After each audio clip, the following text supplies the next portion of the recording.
This is the twisted tale of the little train that couldn't. The high-speed rail that was never built. The rail that was going to go from Los Angeles to Las Vegas with a caveat. Is Los Angeles the same as Victorville? And this is the twisted tale of the Brightline Express, the Virgin Mega Train, whatever you want to call it. We're going to talk about the history and whether or not it was a terrible idea and why these projects just never seem to happen. And all that starts right now. What's going on, everybody? My name is Steven and I am not leaving Las Vegas. I'm a full-time Vegas blogger and I thank you guys for joining me in today's video. I'm outside, it's nice and chilly, it's November, it's a perfect time of the year to come to Vegas. I hope when you do come in you enjoy yourselves, but we're going to talk about how you get here from Southern California specifically and whether or not this was doomed to fail from the start. Yes, we're talking about high-speed rail in Las Vegas today. It's an interesting topic and it's one that I have a lot to say about.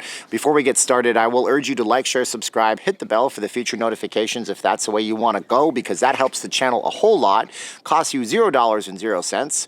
If you guys want to go even further, we have our Patreon and our channel memberships. You can do that. You get your name in the credits. I just posted a video about my thoughts on the C-19 vaccine trial that I was invited into, and we also talked in that video about my general thoughts on the whole entire pandemic and how it all ends. You can check that out there. Also, thank you so much to my Patreon viewer who sent me this, my Patreon supporter. This is the Jacksonville Jumbo Shrimp. It's a AA affiliate. Sent it to my P.O. box. That's in the description below where it says more info. We also have VegasFaceMask.com, by the way. The only two that you'll ever need.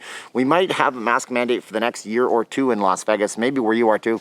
These ones here, 2 for $25, and it matches my shirt, and they get out to you. We send to the UK and to Canada too, so make sure that you guys do check us out there. All right.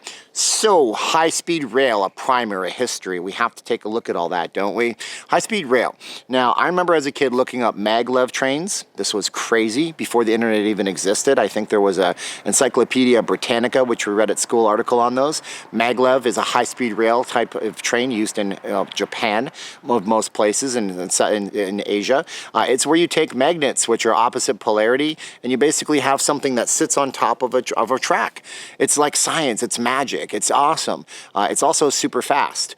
We also have different types of high-speed rail, like the Hyperloop, which they're testing in North Las Vegas, just made its maiden voyage with people on it. Goes up to 600 miles an hour. But high-speed rail has been the dream of people in Southern California for a long time. Build a high-speed rail link that goes from Southern California, Los Angeles area, to Las Vegas. There's been so many challenges on this. I mean, Amtrak doesn't even run here anymore. It used to run behind the Plaza Hotel downtown. And it used to run out to the Greyhound area. But Amtrak dried up in the 90s and stopped running in Las Vegas. So what gives? Why don't we have trains? Trains in the United States are very strange, okay? Most people in America would rather take a plane to most places. It's just because the size of the country, and you can usually drive places faster than you can get to an airport, wait in line, do the baggage thing, land, and all that riffraff and hit, razzmatazz. Razzmatazz is a great word, by the way. So for years, people have wanted to build one of these.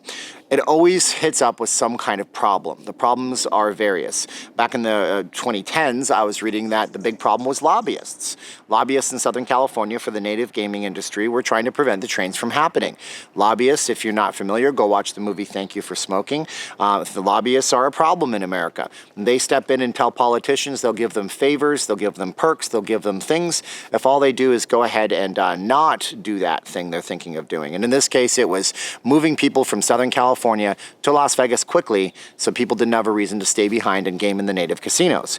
That was a challenge, a big challenge. The challenge seemed to be overcome years later when Las Vegas grew and they came with deals, and all of a sudden you have Virgin in there. Virgin makes trains. Hey, Richard Branson, why don't you make a train that goes from Southern California to your brand new casino you're thinking of buying in Las Vegas? Richard Branson bought the Hard Rock Hotel, kids. That was supposed to be open by now, but we had some challenges with that too. 2 years ago on the channel, we were talking about this train, the Virgin train. It was great. About 9 months ago, I stood on a big, huge plot of dirt in front of the Las Vegas Outlet Center on the south end of the Strip and said, this is where the Virgin Terminal is going to be. It's going to be fantastic. 3-4 levels of building with retail, thousands of jobs being created, alleviating traffic on the I-15, cars taken off the roads. There was other unique challenges to it, which we'll get to in a minute, but this is the thing. This is the deal. What unique challenges were we talking about? Well, I don't know. How about the fact that the train would only go to Victorville, Victorville, California? Now, I'm not throwing shade on Victorville. There's nice people in Victorville, but it is an hour away from Los Angeles. But the hope and the dream was simple. They said they would move this train to Victorville, and then it would get built out to Southern California proper, Los Angeles Union Station, I believe it's called, in downtown LA, where all of the Amtraks go north-south. They have different types of trains, and we would link it all up in time. So let's go ahead and build this thing. All jets were fired up and all systems were go until we ran into one little problem in February of 2020. That problem being the C-19 virus. Yeah. Now, Virgin being a company that runs Virgin Atlantic jetways and airlines, Virgin being a company that has hotels, Virgin being a company that has most of its resources up in the travel industry, had a big challenge on their hands. Seems like they weren't able to overcome that challenge, and before you knew it, Virgin was out. They weren't doing the train in Southern California to Las Vegas anymore, and we had Express West, a new company, step in. Before we knew it, Express West turned into Brightline.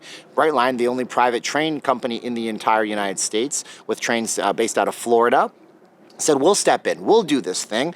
Victorville be darned, we have, billions of dollars of train infrastructure in California already. We'll link it up in time. All systems were go. It changed hands a third time. Third time's a charm, right? Not necessarily. See, the problem was not just Victorville, but public funding from bonds issued by states, counties, and municipalities. See, when you go to build something, you hardly ever use your own money nowadays. You have to go to somebody to pay for that project. And in this case, they went to the states, the counties, and everybody else. Clark County was on board. We had no problem with shelling out the money. The problem was Southern California, and before we knew it, Southern California passed. They took a hard pass on the nearly $4 billion worth of bonds that they were asking for.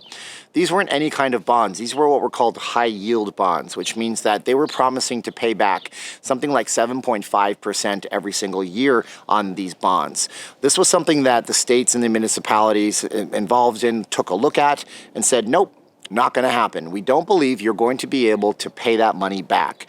And I don't say that I really blame them at this point. I mean, if you look at things right now, how many of you would be willing to fly here for a 45-minute flight from California versus getting in your own car where you don't have to go through an airport, you don't have to deal with a bunch of people that you never met before, you don't have to look at people wearing masks, you don't have to worry about anything except for just getting in your car and going. The train would be no different. People would be driving 1 hour to Victorville, parking their car at a daily parking spot, which would cost them money, getting on a train, coming to Las Vegas, and then taking a train back home.